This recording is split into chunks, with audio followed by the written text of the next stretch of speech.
కొలంబోలో match ఆడుతా అంటే ఈయనకి ఏం స్వామి నాకు అర్థం కాదు.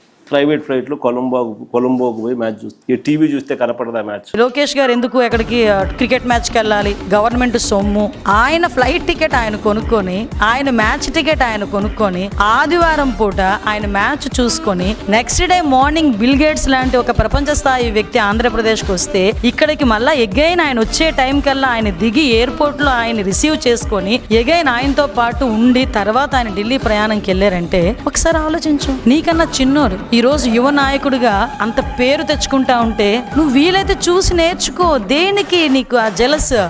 తిరిగి అతని మీద బురద చల్లుతావు. ఇంకొకటి అన్నాడు, నేను వెళ్ళి చూడాలా, ఇంట్లో ఉండి నాకులా చూడలేదా అంట. నువ్వంటే జనాలంటే నిన్ను ఆల్రెడీ ఇంట్లో కూర్చోబెట్టారు కాబట్టి నువ్వు ఇంట్లో కూర్చొని చూడాలి. ఇప్పుడు ఇంట్లో కూర్చొని చూస్తావు. ఆయన జనాలు గెలిపించుకున్నారు, ఆయన సరదాగా బయటికి వెళ్తారు. ఒక క్రీడా స్ఫూర్తి కలిగిన వ్యక్తి, క్రీడా స్ఫూర్తిని పెంపొందించడానికి ఆయన సొంత డబ్బులు తీసుకొని ఫ్లైట్ టికెట్ కొనుక్కొని వెళ్తే నీకేంటి నొప్పి? అంటే నీకు ఆ అవకాశం రావట్లేదనా? రాదు.